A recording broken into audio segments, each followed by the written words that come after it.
Coming up on Roland Martin Unfiltered for Thursday, September 19th, 2019. Roland's off today. I'm Dr. Julianne Malveaux. Democratic donor Ed Buck has finally got caught up with him. He's been charged with the death of Jamel Moore, and we'll give you the latest. The Federal Reserve has lowered interest rates for the second time since July. We'll tell you why that's important. Young voters and baby boomers have very different opinions about who should be the Democratic presidential nominee. We'll break it down. The New York Jersey ref who ordered a wrestler to cut his dreads has been suspended. And a black school principal was stopped by the police when he accidentally walked past a crime scene. Plus, a New York judge is forced off the bench for racist Trump-supporting posts on social media. So it's time to bring the funk on Roland Martin Unfiltered. Let's get it on. He's got it. Whatever the miss, he's on it. Whatever it is, he's got the scoop, the fact, the find. And when it breaks, he's right on time. And it's rolling. Best believe he's knowing. Putting it down from sports to news to politics. With entertainment just for kicks, he's rolling. It's on go, y'all. It's Roland Martin, yeah. Rolling with Roland now. He's funk, he's fresh, he's real, the best, you know he's Roland Martin now.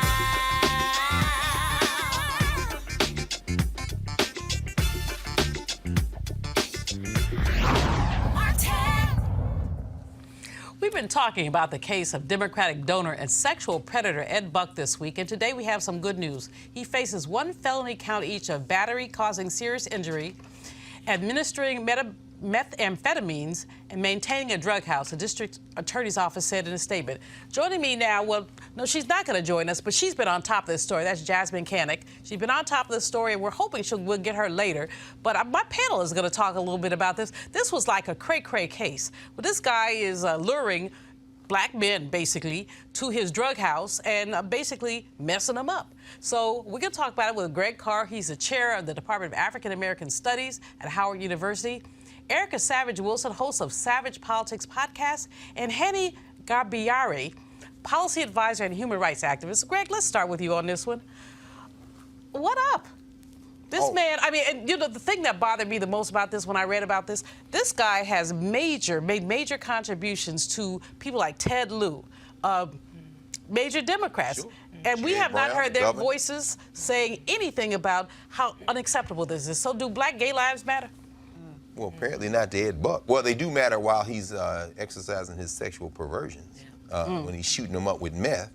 And when they OD, I don't think they matter much. He can just basically dispose of them. But kudos to all the folks who have been out in front of his house, all the people who would not let this down social media, who are celebrating. Jasmine deserves high props. I hope we can get her. She did not let this story go. No, she didn't. No, she didn't. The only other thing I would say initially is that I guess they gave him a blue protective vest. They claim he's not suicidal. But I hope we've learned in the case of Jeffrey Epstein, when a white man gets treated like the rest of us, there ain't no guarantee he can take it. So they better watch him real close in prison. Real close. Yeah, absolutely. Annie? I completely agree with Dr. Carr.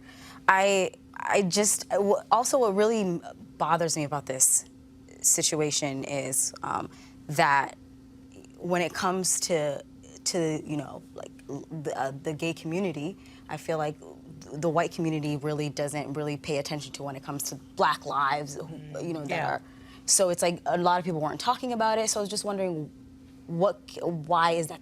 How come it's not prevalent for them? But when it comes to other issues, like everybody's really silent about it. Like the white gay community, no one's really talking about it, and they should be talking about it. But it's like, how many lives had to have died? If it wasn't for the black community, the black gay community, this would have not been talked about at all. Eric? Absolutely, and I agree. And something that Jasmine said that really stuck with me on yesterday in the morning, she said all this time, and it's a part of what she tweeted out, all this time Ed Buck has been operating with the impunity that he knows he has as a white man. And so when you think about all of the intersections, and as you know, Dr. Carr and Hani have said, and you have expressed that, you know, he's had his day, he's having his day in court now, but understanding that the weight of the judiciary has commonly been on the backs of people of color, especially black people, hopefully we'll see him go through this process and that these families, our community, will get the justice that's deserved.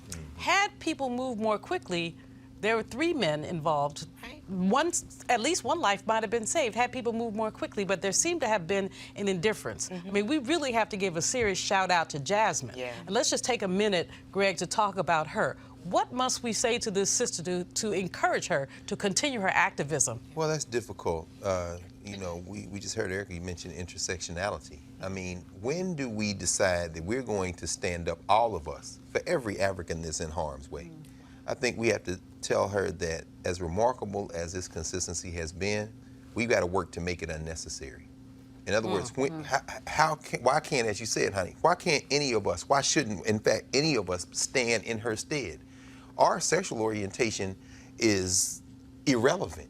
It should be irrelevant. But the fact that it's not irrelevant is not only a testament to how far we have to go.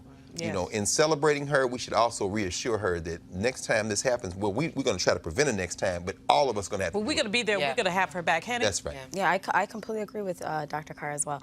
I want to commend her because it's a difficult position to be in because sometimes not all Black lives matter. That's like, it's, you know, sometimes I think we're in a community sometimes where the only issue is like, okay, well, it's like only, you know, heterosexual lives matter, and then when it comes to gay lives, it's really no one really cares, and they're the most vulnerable of us. You know, we have had an epidemic of the murders of transgender Black women, and that's something that our community really has not embraced or dealt with. And as I listen and look at what Jasmine has done, you're just a terrific job in keeping this out in the public eye. I wonder who's doing that for these transgender sisters, Erica? Right, because I believe that 18 of those women, I believe, up to date, have been killed violently. And that's just too many. And back to what Dr. Carr said, I mean, this is really a time that we just have to take stock and make some decisions. Because at the beginning and end of the day, it is all Black skin. I still hold true that we are the bellwethers of this nation, and when one hurts, it is the entire community hurts. So Jasmine, I believe, is a political consultant, and she stood for families alongside activists, and we just have to continue to pave and be involved in this work as well. I'm just excited that she's done such good work, and that finally the DA's office in LA has charged this predator, this nasty you-know-what. Just you know what, I ain't Roland, so I ain't going all the way there. but with his stuff. But you know what? Let's move on and talk about. Robert Smith opened up the stock market this morning. I just love that man. He's the one who wiped out the student loan debts of the entire 2019 graduating class at Morehouse College. There he goes, ringing that stock bell. Go, brother, go, brother. Wow. We don't often get the opportunity to do that. He not playing. He would not let that button go, would he? Yeah. Look, dapped him up. And dap 'em. Hey. What in the world? No, we don't often get the opportunity. I had the privilege of being at the exchange with Reverend Jackson. Had the opportunity to open, I think, a couple years ago with the Wall Street Project, but you very rarely see a person of color, certainly not an African-American, opening up the stock exchange. And in money news, the Federal Reserve's decision to cut the interest rate by a quarter point for the second time in just about a 6-month period since July is a double-edged sword for many Americans. On one hand, there's a concern about a slowing economy, and that's one of the reasons why they cut the interest rate. Slowing economy, ongoing trade war, which could raise the prices of some of the things you buy. But on the other hand, when you cut the interest rate, that means that retirees, people who live off their savings account, interest on their savings, they have less money, and in some cases, they lose buying power. Greg, this is extremely significant, especially since 45 has been fighting with the chairman, Jerome Powell, the chairman of the Fed, sending all these signals about he wants him to lower the interest rate, lower the interest rate, lower the interest rate. What's the significance to you and to us? Well, I think, the central bank is worried about the economy. I mean, the President of the United States has, in many ways, shrunk the federal government down to fit him, an unhinged, failed businessman. And he wants Jerome Powell to act like he does, play like his money is going to never run out. Now, of course, the Fed can print money, and I guess there was a dollar shortage earlier in the week, And you're best equipped, of course, Dr. Malvo, to lead us through all of this as an economist. I mean, in reading this, I'm thinking to myself, they're worried about China and trade. They said that. Trump cannot be trusted. Don't listen to him at all. And then apparently there was a split in the vote. Some people wanted, and I'm like, what is going on at the Fed? Yes. There was a dissension vote, which was kind of surprising as well. But I think that these are things that we need to pay attention to really the bullying of the Fed chair and those members as well, that because they're not accountable to the president. They answer They're to supposed Congress. to be an independent body. Absolutely. The chairman of the Fed has a 14-year term, deliberately outlasting any president. You know, it's not tied to the president. So Powell was Trump's appointee. So he picked this man, but this man is a banker. You know, he's steeped in monetary principles. Prior to this, I would not have agreed with him on very much, frankly. But the fact is that he has been a stalwart for the independence of the Fed. And this is what 45 can't stand, is independence. He wants everybody to bow down to him and say it's his world. Honey? Yeah, I completely agree. That's what Donald Trump wants to do, just about him and what benefits him as well in terms of this issue as well. Yeah. I sure hope these New York people can get to the bottom of some of his tax returns, because some of these. Letitia James gonna get them tax returns. Yeah. That sister gonna get them tax returns. Because some Eventually. of the decisions that he's made seem to directly monetarily affect him. Yeah. I mean, he has turned the Oval Office into a grifter's paradise. The nation. Yeah, he's used the weight of the office for the nation. And just talking about Letitia James, I believe that, of course, Trump's attorneys are, and trying to ensure that they don't get a hold of those tax returns. And I agree that they will. And going back to this piece with what's happening with the economy, I mean, Germany's economy is starting to slow down. So we're starting to see the hallmarks of a recession, particularly because President Barack Obama's economy and the low unemployment rate, that definitely is time-stamped. It's not something that can go on forever. And so I love that you said, you can't believe anything that comes out of Donald Trump's mouth. You can't. I believe that be in the interest of American people just to turn a deaf ear to that, do a lot more reading, listening to sensible people like you who are, well-versed in the economy, but also just watching the signs. You can see and feel the slowing down of the economy. So people need to start preparing as though we are already in a recession. You know, the issue, we've seen a low unemployment rate. People keep talking about how low the unemployment rate is. But one of the challenges to me with the lower unemployment rate, it's 3-point-something overall, 5.5 for black folks, 4.4 for black women, but we're normalizing the fact that black unemployment is supposed to be higher than overall unemployment. So when you hear him crowing about, the unemployment rate is so low for black people, well, then close the gap. Then do something to close the gap. Right. And what do those numbers really mean? And when I hear you talk, when I hear Bill Spriggs talk, when I hear black economists talk, and then when as you said, when we look at our people, we were just talking about it before we came on air. We got people in college working 30, 40 hours a week. Yes. The unemployment doesn't mean that you are financially in good shape. I mean, people are busting their wages tails. When wages are stagnant, so one of the things that has been a byproduct of this economy has been stagnant wages. Wages have only gone up a little bit less than 3%, just barely keeping up with inflation. So, you see lower unemployment, but also stagnant wages. And usually with low unemployment, wages should be going up. Employers should be bidding against each other to raise wages. So if you're a good employee and you say, gee, I'm going to leave here and go there, your boss will say, oh, no, Erica, let me give you a little more money to stay here. But right now they're like, okay, go on with your bad self. Right. Because they know that the next job isn't necessarily going to pay a lot more. So the conditions, the people are gaining, but those are people at the top who are gaining. And people at the bottom simply are not. And so the whole issue about recession, and I'm on the board of the Economic Policy Institute, so today, we had our board meeting, and one of our economists who does a great job, Josh Bivens, was talking about whether or not when we were going. He says not if, it's when we go into a recession. Now, the question is whether it's going to come within the next year to affect the election, or whether it's going to come in, let's say, 2021. We know it's coming, and the question is when it's coming. And one of the challenges is that if it goes down in the next year, it will affect 45 because the only thing he had going for himself was the economy. Yeah. But if it takes a little bit longer, he may be reelected. Well, I think it may have already hit him in an irrevocable way. I mean, we see, of course, one of the biggest stories in the country right now is this GM strike. I mean, GM is sitting on so much money as a result of this grand theft that the GOP pulled off year for last with this tax cut.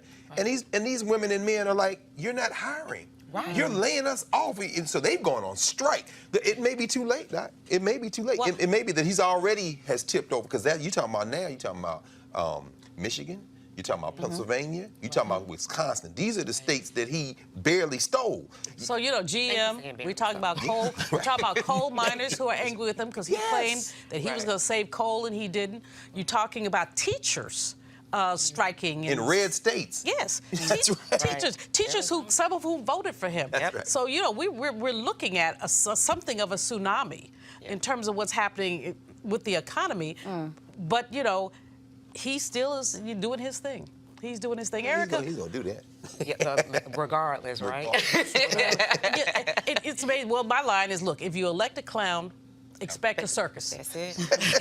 and let the sideshow begin. Not the universe soul, sir. And you know, what we've seen is the Department of Labor, every department doing things to undermine the progressive nature, which isn't really that progressive, but what we have had on the books is progressive economic policies. Not to mention, and we're not even going to go there, Betsy, devoid of good sense, the Secretary of Education, Miseducation, who is giving tax breaks to for-profit colleges and doing everything she can, again, to undermine, offering to use some of the student loan funds for the wall.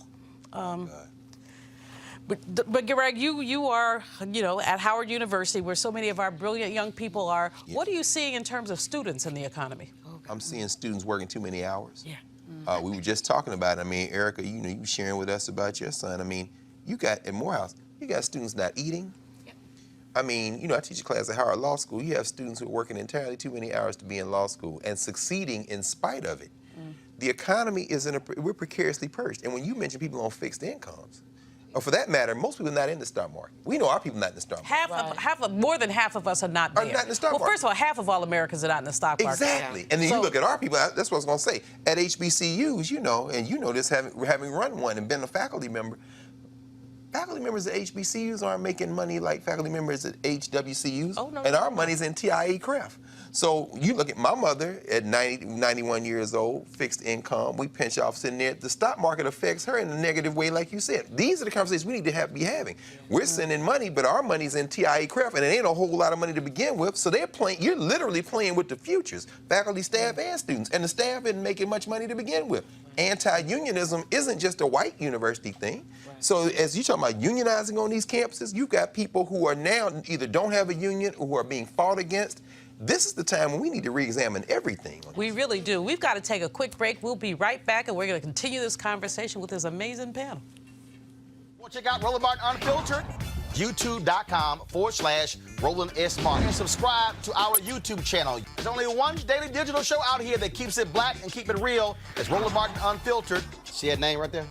Roland Martin Unfiltered. Like, share, and subscribe to our YouTube channel. That's YouTube.com/Roland S. Martin. And don't forget to turn on your notifications so when we go live, you'll know it. All right, folks, you've heard me talk a lot about marijuanastock.org because I want to keep you informed of investment opportunities that make sense. And we've all watched the growth of the cannabis industry. A recent report by New Frontier Data estimates the global cannabis market at more than $340 billion. We know that marijuana legalization is sweeping the country state by state. We also know that marijuana has a good cousin, the hemp plant, with a much higher concentration of CBD. That means hemp gives you all the medical benefits of marijuana without getting you high. Until recently, hemp farming was practically illegal in the U.S. and heavily regulated by the DEA. However, the 2018 Farm Bill changed all of that, making it legal to grow hemp CBD in the U.S., creating one of the largest commodities worldwide. They need land to grow all the plants, and that's where our good friends at 420 Real Estate come in.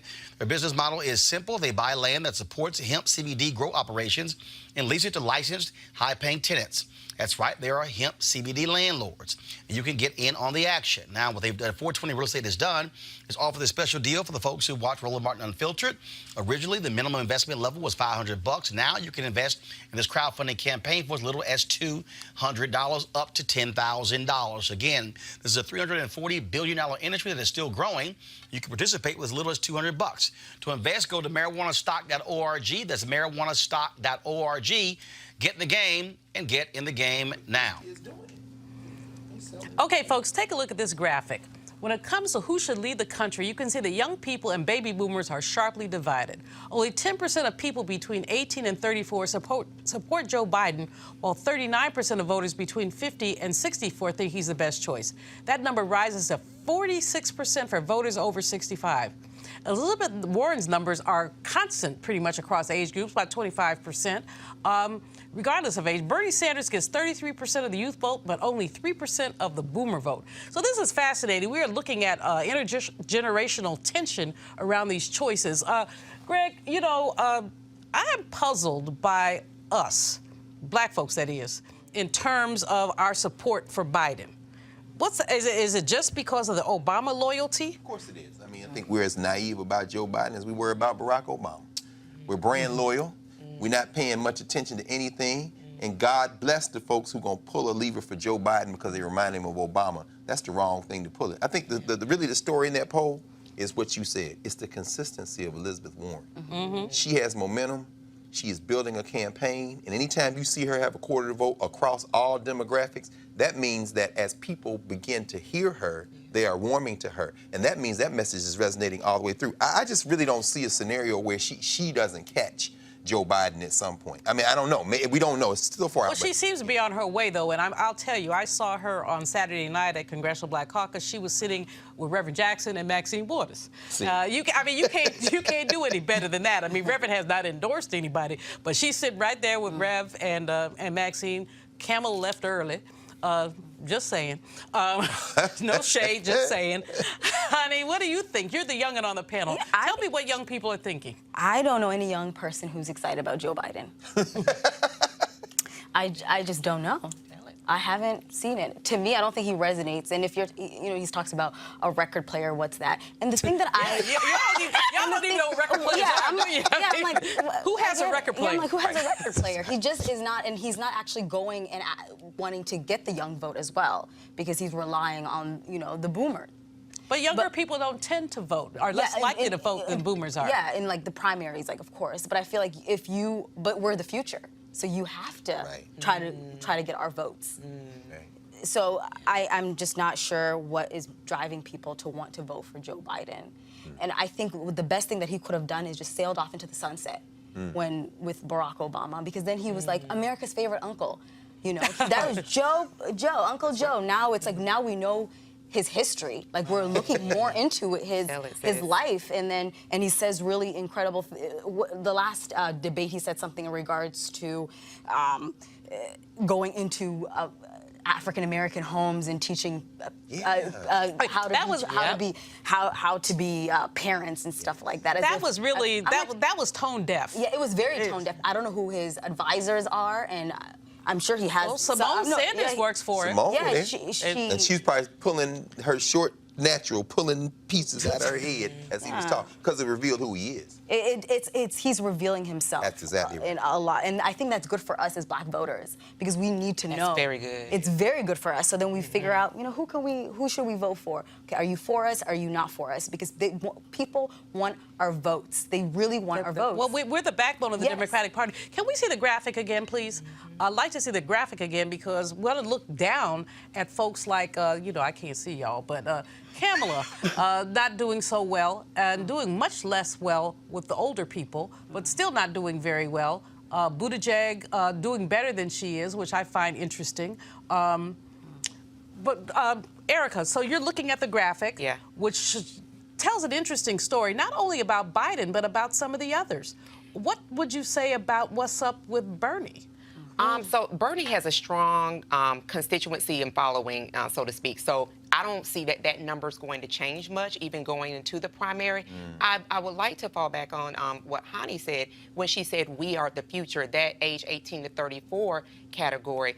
Dr. Avis Jones-DeWeaver and Melanie Campbell of the Black Women's Roundtable were on AM Joy a couple of weeks ago, breaking out and talking about this Essence poll that had just been released. And so when we look at the 18 to 34-year-old bracket, 26.9% of that body of voters were undecided. Yes, 26.9%. that was the significant. That was the most significant finding in that Essence poll. Yeah. And so many people had not made up their minds. They're waiting to see what happens. They're waiting for the fallout. Sure, and so it's still very early.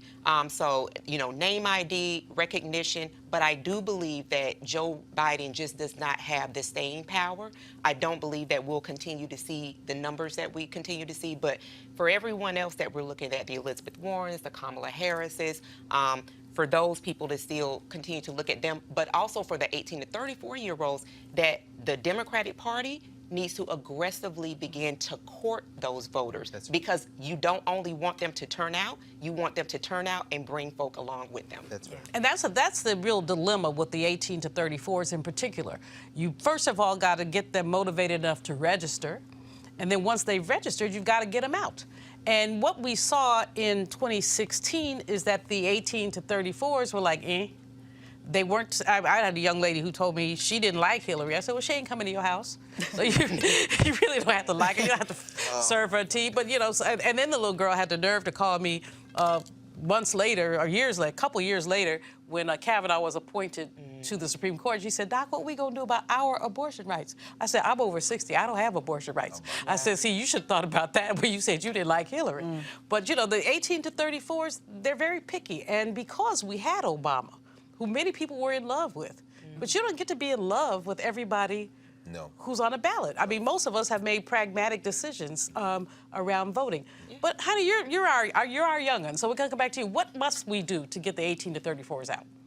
I think it has to be the policies, what gravitates towards the young people, like student debt, all of those. And I think that's why people are engaged more with like Elizabeth Warren, because she speaks to the people. She's trying to figure. She understands like there's a lot of debt that people my age have, and how can the debt be relieved? So she's really pointing to those kinds of issues, and I think that also, I think people don't think she's electable, but I think she has a lot of charisma, and I think people are interested in that. And people want to hear the truth. They don't want to hear like, oh, or maybe we'll figure it out, or we can do it.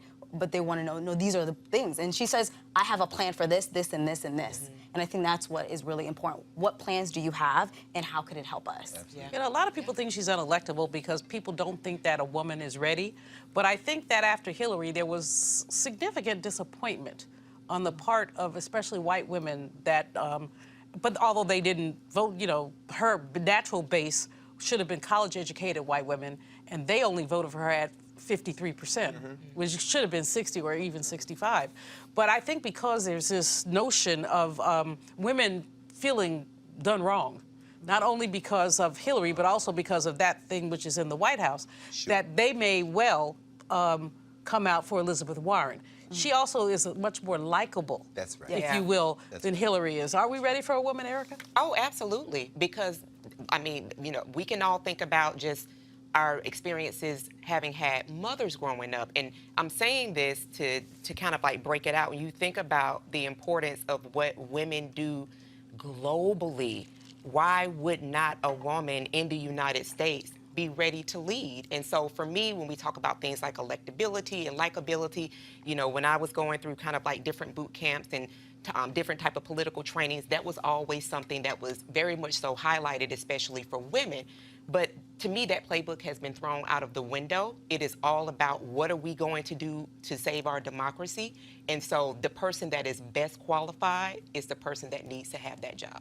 But Greg, white men, white men are steeped in patriarchy, steeped in superiority. Absolutely. What does Elizabeth Warren or another woman like Kamala or even Amy Klobuchar, what does a woman have to do to get Bubba, the white boy? I think ignore them. Yes. White men are dying. The white birth rate is declining in this country. I think if Joe Biden is nominated, the Democrats are playing with fire. They haven't ensured a Trump second term, but he will have to put somebody on the bottom of that ticket, to your point, to excite those young people and to excite everybody else. So that looks like, I think, if Biden is nominated, I think Biden-Harris would probably be the centrist right element of the DNC. They would want to see Kamala Harris at the bottom, because what you're signaling is she's going to be the president after me. Maybe I'll do one term. That might be enough to do turnout.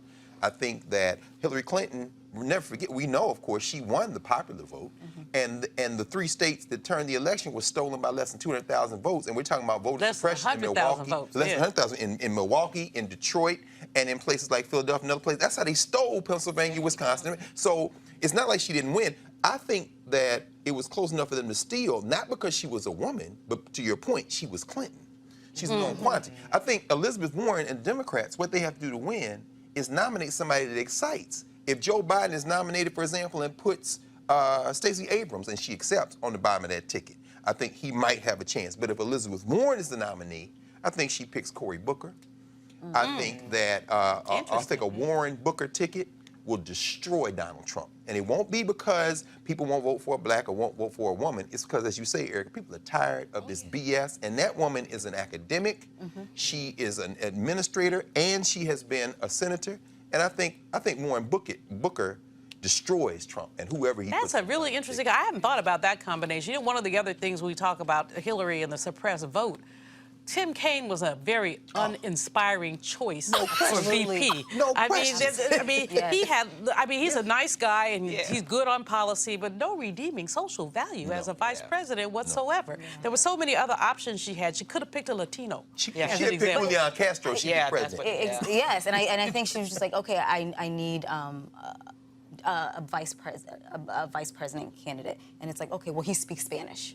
So I'll just. Oh, please. That's exactly right. That's what it seemed like to me. It's like you could have had someone. You have somebody who really speaks Spanish. But I don't even think Castro actually speaks Spanish. He doesn't. No, he actually doesn't. So that's probably also an issue. I just think, it's interesting because there's that war in the Democratic Party is still there. They're still chasing those phantom voters. Those guys are not coming back. If only white men had been voting the last 30 years, we wouldn't have had a Democratic president. We know that. It's time now to let them go into that good night that they are fighting to stay in this country. You saw today that clown was going after Al Sharpton on Capitol Hill, and they were talking about police brutality. And I look at somebody like Val Demings out of Florida. The future of this country is non-white and is female. So stop chasing those coal miners. They will come around or they won't, but they don't turn the coal miners are getting theirs. Hillary said that. She said it indelicately, but she did say that this industry is failing. And we will train you to get another job. And 45 said, oh, no, I got your back. Well, what kind of back does he have? The coal miners have not gotten their jobs back. In fact, they're worse off than they were. So many people who he made promises to are worse off than they were. But let's go back to this generational thing because it intrigues me. I guess as a baby boomer, I'm very intrigued by just our differences in terms of this ticket. The younger people on the ticket, Buttigieg, Kamala, Booker, do not seem to be getting traction with the younger people either. When you look at the chart, we're not going to pull it back up again. They're going to be tired of me in the control room. But when you look at the chart, well, we don't see them. I would expect, for example, Buttigieg to do better than Bernie. Oh, there it is. But he's not. Thank you. But look at that. So Bernie is doing very well among younger people. Buttigieg not as well. And he's, people keep talking about him as the possible future. I initially said that, and he ain't ready for prime time, but he's a good guy, and some of his stuff has been good. His stuff about race is actually quite decent. Henny, why are young people not gravitating toward these? But now they like Andrew Yang, who I find fascinating. I think. Bernie speaks to the people, and he speaks to young people, and he speaks to the hearts and minds of young people.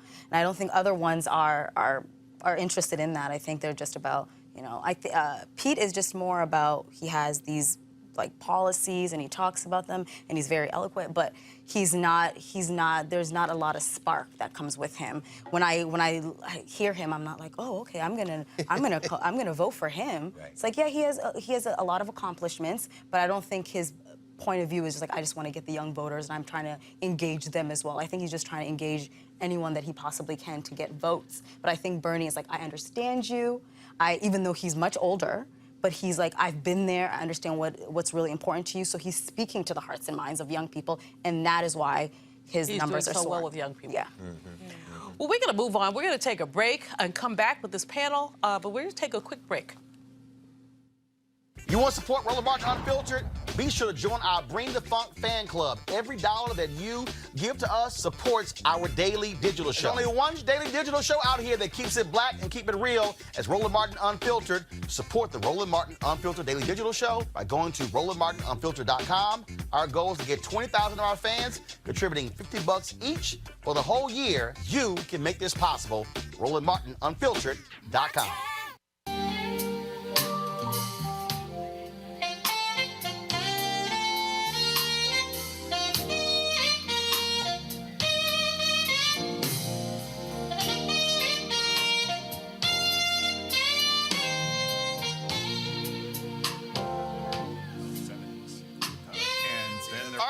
That's my homeboy there, Gerald Albright, one of the folks performing at the Luxe Jazz Experience in Cabo, November 7th through 11th. I'm going to be there as well. Weekend-long event held at the Omnia Day Club in Los Cabos, nestled on the Sea of Cortez in Los Cabos, Mexico. Folks, it's going to be an amazing time over those 4 days. We're going to have lots of great food and drink and golf and spa, health and wellness, you name it. The second annual Luxe Jazz Experience. Of course, some great people, entertainers are going to be there. Comedian Mark Curry, Gerald Albright, Alex Bouillon, Raul Madon, Incognito, Pieces of a Dream, Kirk Whalum, Average White Band, Donnie McClurkin, Shalea, Roy Ayers, Tom Brown, Ronnie Laws, and Ernest Quarles. I'll be broadcasting Roland Martin Unfiltered for that Thursday and Friday there as well. And so we want you to be in the house. It's going to be a great time. Go to lifeluxejazz.com, LIFELUXEJAZZ.com for more information. Packages are going fast. You also want to book it soon so your airline tickets are not crazy high. So go to lifeluxejazz.com. Dr. Greg Carr, you think that Roland's going to take us on this trip? I think he would at least have fun with us if we pay our money and go on the trip. Every time you run that ad, I'm like, man, I want to get on that boat. It sounds like from my panel, Dr. Greg Carr, chair of the African American Studies Department at Howard University, Erica Savage Wilson, who hosts a podcast, Savage Politics Podcast, and Hani Garabayari, who is a policy advisor and human rights activist and advocate, both. And we're happy to have him here. We want to remember this video, y'all. A young man allowing a New Jersey wrestling coach to cut his hair so he wouldn't have to forfeit his match. Andrew Johnson was on the mat and in uniform before a match in December when he was ordered by a white referee, Alan Maloney, to have his dreadlocks cut off or be barred from competing in a wrestling tournament, which meant his team would have basically forfeited. That referee, Alan Maloney, was given a 2-year suspension. Should have been like life, but whatever. Y'all remember that particular story. It really did speak to a lot of the whole issue around hair discrimination. And of course, now there's legislation that's run in California, the Crown Act, talking about looking at diversity in hair. Erica, you rocking those dreads. What did you think about that? Oh, it pissed me off. And so every time to have to watch that over and over again. And so here's why. Because to be black is to really be in the state of being policed constantly. And so that's something that we should have autonomy over as a human being, that the way that our hair grows from out of our head, that it has to be legislated in order for other people to have a basic understanding that this is the way that our hair grows, infuriates me. And so what the other part of the video that really did drive me was that when this young man was being, and I'm saying this, was being castrated. You had a white man behind him. You have a white woman doing the cutting. He's also flanked by 2 other white men, and then you have white boys coming up and giving him some level of support, encouragement, what we call in our community dad for showing love. To hell with that. That's right. Well, you know, the people who have, one of my sisters rocks dreads, and it's been taking her years to get her hair to where she wants it to be. So and his were relatively, I can't imagine someone just coming and cutting your hair like that. I just can't imagine it. It's so dehumanizing. Greg, in the context of our history, you as a professor of African American studies, from a context of our history, how does this resonate? To me, it's almost like Kunta Kinte becoming Toby. Erica has said it all. The way you characterize that is exactly what it was. That boy was surrounded by whiteness, and he was attempting to maintain his humanity in the face of an impossible decision. At that moment, he said, if I'm part of this community, then they don't want me to forfeit. Clearly, he didn't want to wrestle. So he let them cut his hair as a short demonstration of his humanity. Now, those people surrounding him, they showed no humanity. They showed their lack of humanity by allowing him, this is your teammate, y'all supposed to walk off the thing. Come on. You know what I'm saying? Where's the solidarity? All four of them look looking at dap. And first of all, God. you put your hand, don't be giving me no dap. Why are we still here? And that demonstrates that we will never be human beings in this no good country to them. And so, no, I'm with you, Erica. At that moment, and historically, we have seen this confrontation over and over again. Every time a black girl gets written up in elementary or middle school because she won't let a teacher mispronounce her name or give her a nickname, every time we see a little black boy be told to take something off and he says, part of my outfit, I'm not going to take this, and then he gets sent to the principal's office, that is just one more example of the impossible way that we have to live in this country. It's absurd being black in America. Absolutely. Yeah. Henny, jump in here. Tell me what you thought when you saw this. It's, I think what they wanted to do is to demean him and to make him feel humiliate. Because he was humiliated. Even you could just see his whole his whole body language changed, and he felt very defeated. And I think that's the purpose. Like, I think young black boys. I think this country really wants. Society actually just wants to make them feel they're defeated, and cutting someone's hair. And as black people, regardless of I'm from Somalia, and hair is very important in Africa. It's important. The whole diaspora, hair is just very much our crown. So when you do something, they also, that's going to be dehumanizing to us because it's a part of who we are in our essence and how we show. Who we are as people, because we can the way that we dress, the way that our hair is, it makes up of who we are as people. And if you take that away from us, you're taking a part of us. It's it was a horrible situation, and I find that the 2-year suspension was extremely modest. That guy should never be able to referee again. No, well, that was his team. He made the thing, and then white people surrounded him and basically backed him on that. I'm so glad you mentioned the Crown Act.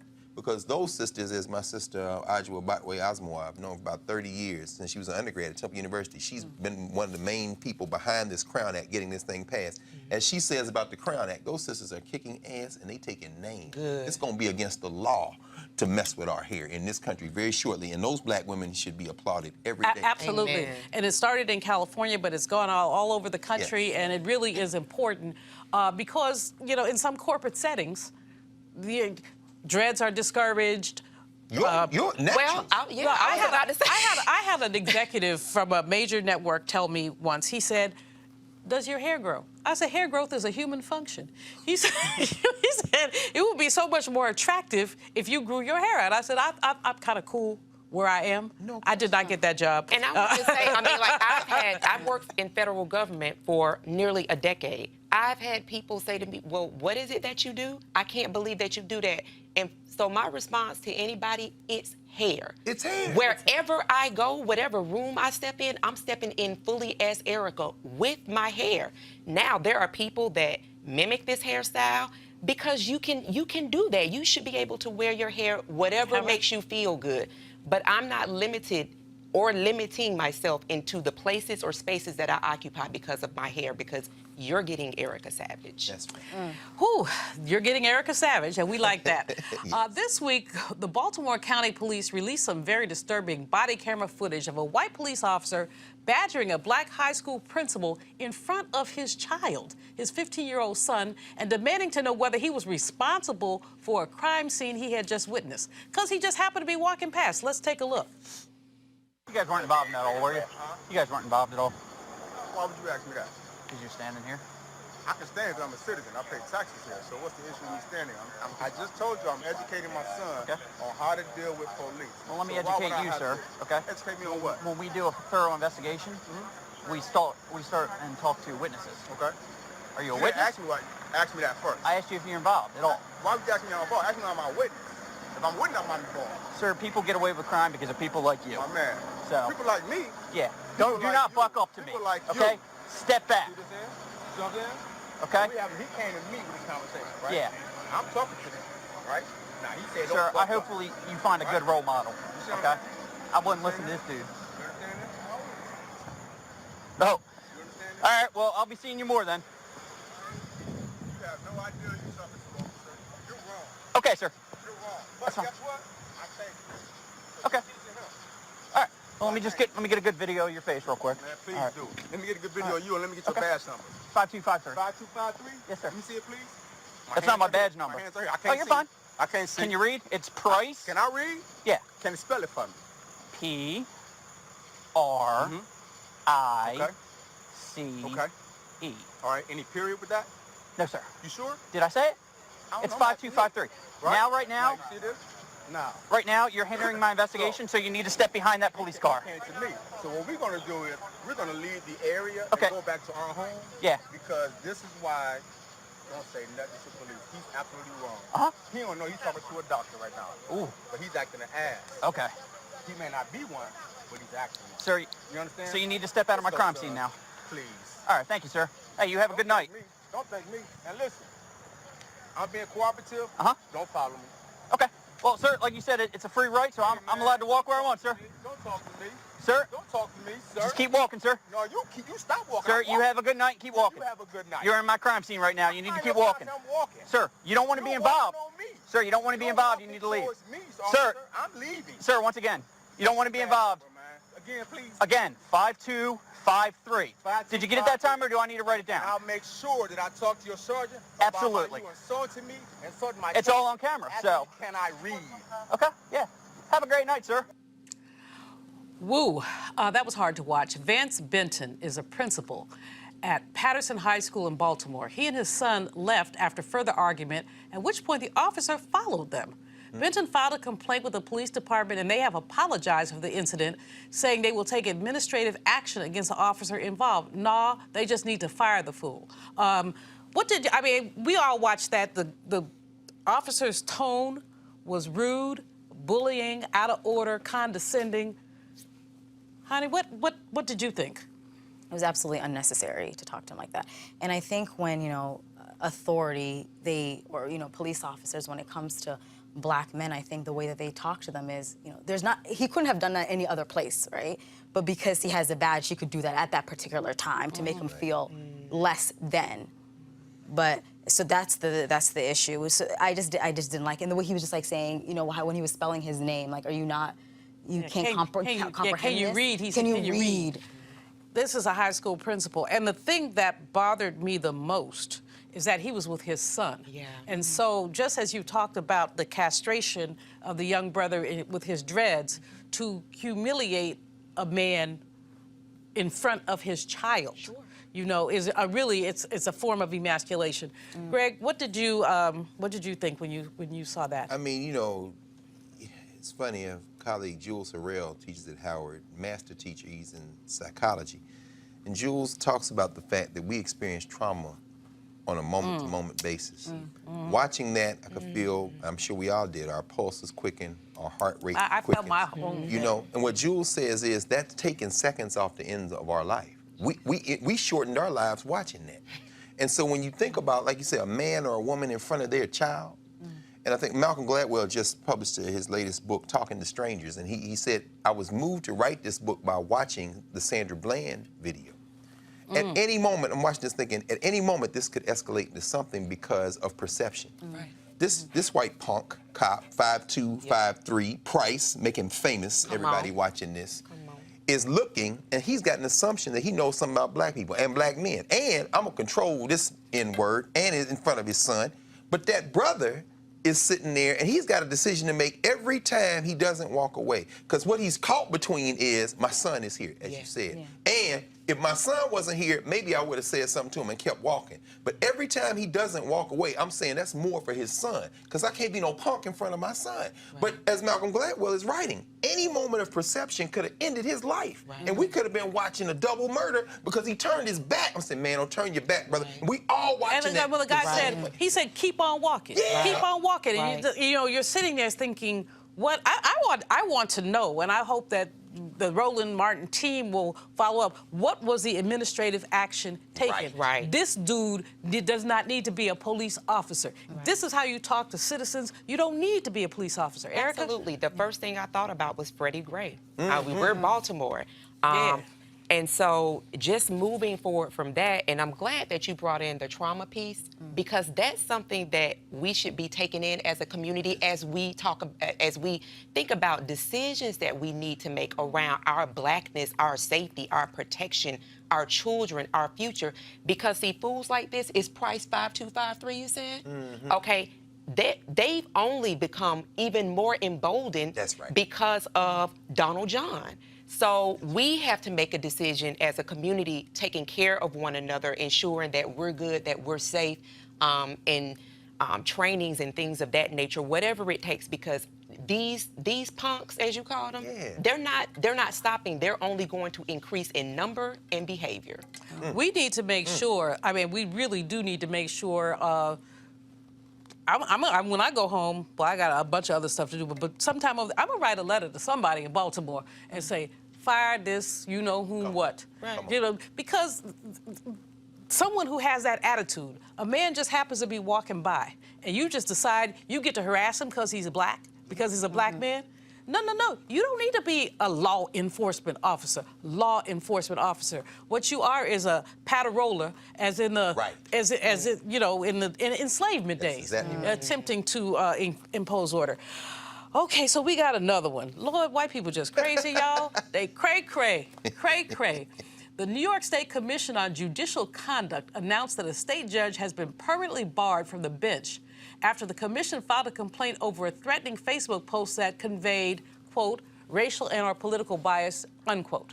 The official complaint shows that Alona Town Court Judge Kyle Canning had posted in February an image of a noose with text that read, if we want to make America great again, we will have to make evil people fear punishment again. A noose. According to the commission, Canning resigned in June after they served him the complaint regarding the post and has agreed never to seek or accept judicial office at any time in the future. All right. I mean, we just got cray-cray today. Cray-cray to the cray-cray.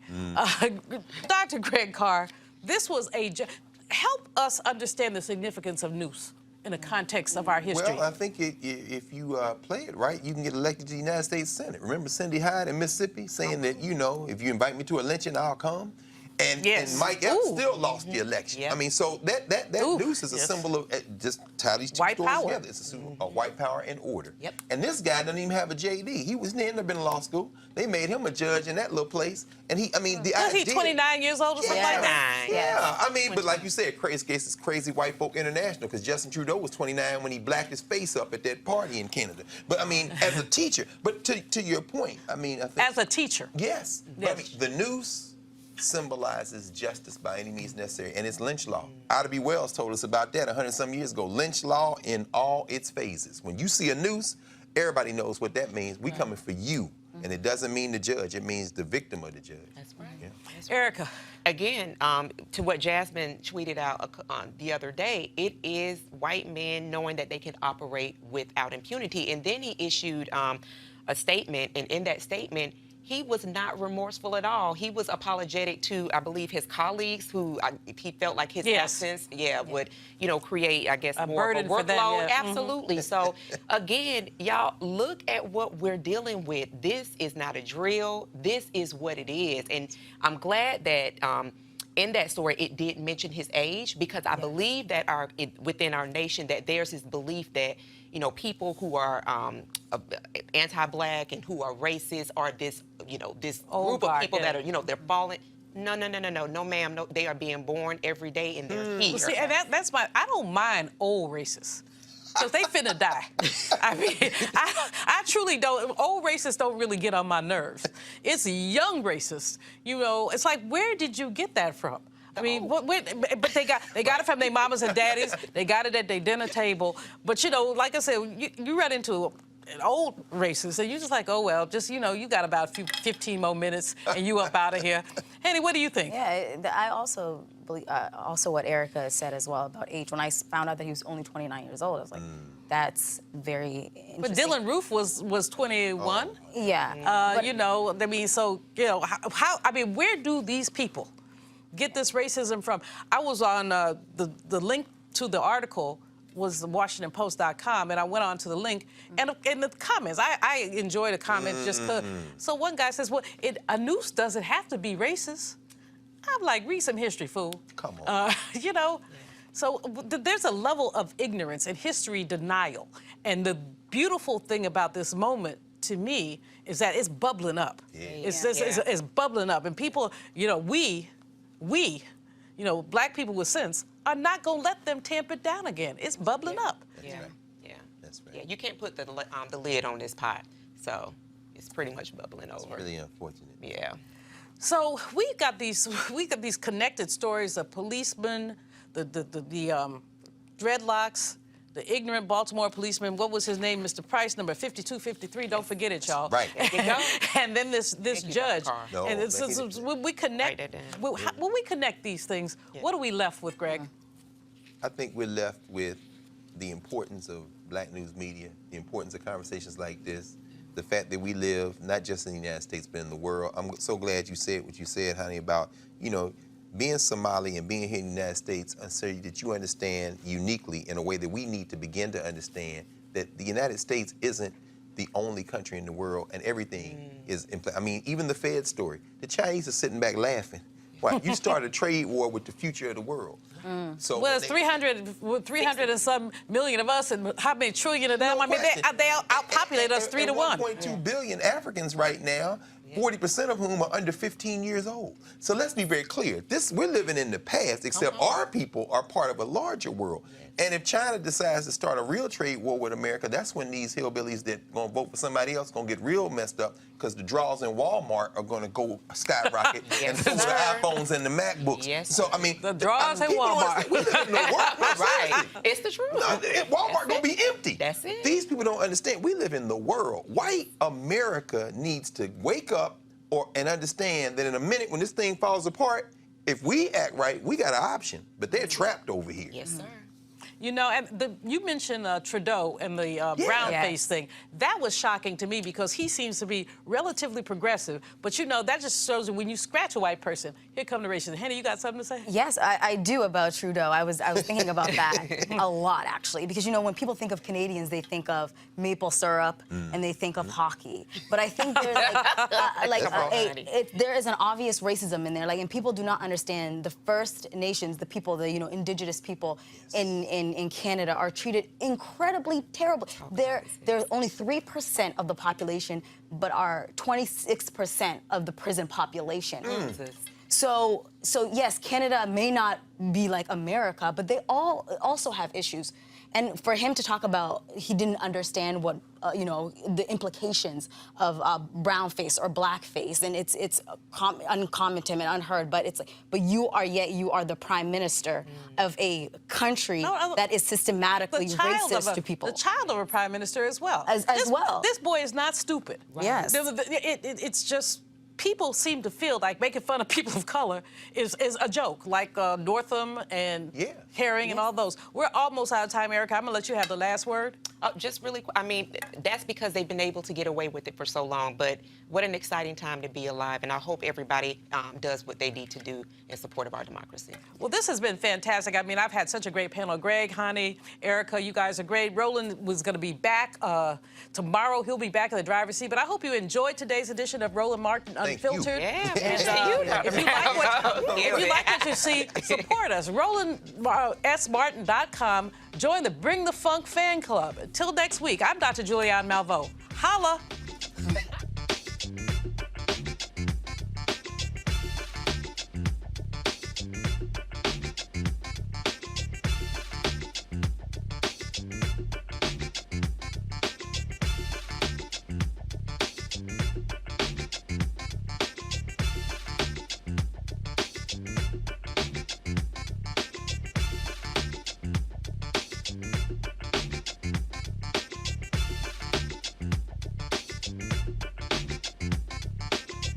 You want to check out Roland Martin Unfiltered?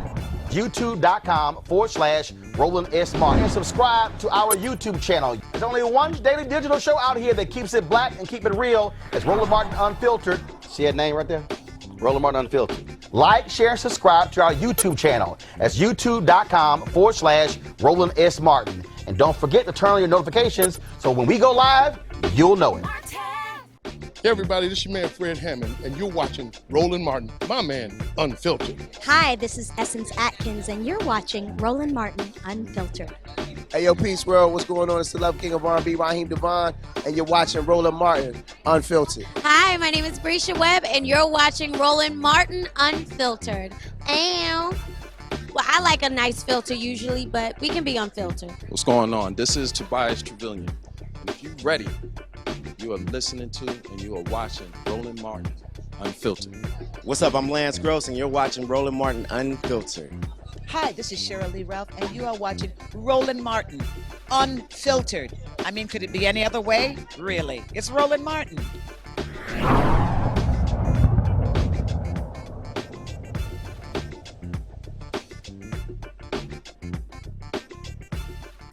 You want to support Roland Martin Unfiltered? Be sure to join our Bring the Funk fan club. Every dollar that you give to us supports our daily digital show. There's only one daily digital show out here that keeps it black and keep it real. It's Roland Martin Unfiltered. Support the Roland Martin Unfiltered daily digital show by going to RolandMartinUnfiltered.com. Our goal is to get 20,000 of our fans contributing $50 each for the whole year. You can make this possible. RolandMartinUnfiltered.com.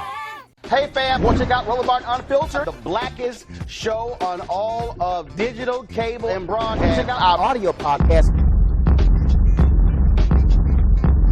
There's only one daily digital show out here that keeps it black and keep it real. It's Roland Martin Unfiltered. Press play.